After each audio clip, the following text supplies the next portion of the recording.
प्रस्तुत है तेनालीराम की अगली कहानी, तेनाली का पुत्र। राजा कृष्णदेव राय के महल में एक विशाल उद्यान था। वहाँ विभिन्न प्रकार के सुंदर सुंदर फूल लगे रहते थे। एक बार एक विदेशी ने उन्हें एक पौधा उपहार में दिया जिस पर गुलाब उगते थे। बगीचे के सभी पौधों में राजा को यह पौधा अत्यंत प्रिय था। एक दिन राजा ने देखा कि पौधे पर गुलाब की संख्या कम हो रही है। उन्हें लगा कि हो न हो अवश्य ही कोई गुलाब की चोरी कर रहा है।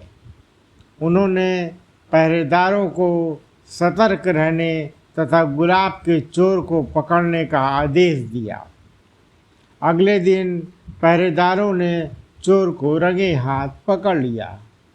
वह और कोई नहीं, तेनाली का पुत्र था। उस समय के नियमानुसार किसी भी चोर को जब पकड़ा जाता था तो उसे विजयनगर की सड़कों पर घुमाया जाता था। अन्य लोगों की तरह तेनालीराम ने भी सुना कि उसके पुत्र को गुलाब चुराते हुए पकड़ा गया है। जब तेनालीराम का पुत्र सिपाहियों के साथ घर के पास से गुजर रहा था तो उसकी पत्नी तेनाली से बोली, अपने पुत्र की रक्षा के लिए आप कुछ करते क्यों नहीं? इस पर तेनालीराम अपने पुत्र को सुनाते हुए जोर से बोला, मैं क्या कर सकता हूँ? हाँ, यदि वह अपनी तीखी जुबान का प्रयोग करे तो हो सकता है कि स्वयं को बचा सके। तेनालीराम के पुत्र ने जब यह सुना तो वह कुछ समझ नहीं पाया। वह सोचने लगा कि पिताजी की इस बात का आखिर क्या अर्थ हो सकता है। पिताजी ने जरूर उसे ही सुनाने के लिए यह बात इतनी जोर से बोली है, मगर तीखी जुबान से के प्रयोग करने का क्या मतलब हो सकता है? यदि वह इसका अर्थ समझ जाए तो वह बच सकता है। कुछ क्षण पश्चात उसे समझ में आ गया कि पिता के कहने का क्या अर्थ है। अपनी तीखी जुबान को प्रयोग करने का अर्थ था कि वह मीठे गुलाबों को किसी को दिखने से पहले ही खा ले। अब क्या था, वह धीरे धीरे गुलाब के फूलों को खाने लगा। इस प्रकार महल में पहुंचने से पहले ही वह सारे गुलाब खा गया और सिपाहियों ने उस पर कोई ध्यान भी नहीं दिया।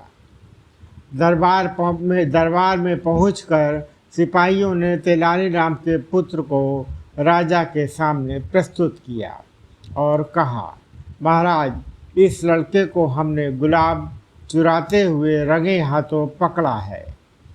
अरे, इतना छोटा बालक और चोर?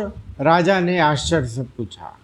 इस पर तेनालीराम का पुत्र बोला, महाराज, मैं तो केवल गुलाब बगीचे से जा रहा था, परंतु आपको प्रसन्न करने के लिए इन्होंने मुझे पकड़ लिया। मुझे लगता है वास्तव में ये स्वयं ही गुलाब चुराते होंगे। मैंने कोई गुलाब नहीं चुराया। क्या आपको मेरे पास कोई गुलाब दिखाई दे रहा है? यदि मैं रंगे हाथों पकड़ा गया हूँ तो मेरे हाथों में गुलाब होने चाहिए थे। गुलाब का ना पाकर पहरेदार अचंभित हो गए। राजा उन पर क्रोधित होकर बोले, तुम एक सीधे साधे बालक को चोर कैसे कह सकते हो? इसे चोर सिद्ध करने के लिए तुम्हारे पास कोई सबूत नहीं है। जाओ और भविष्य में बिना सबूत के किसी पर अपराधी होने का आरोप मत लगाना।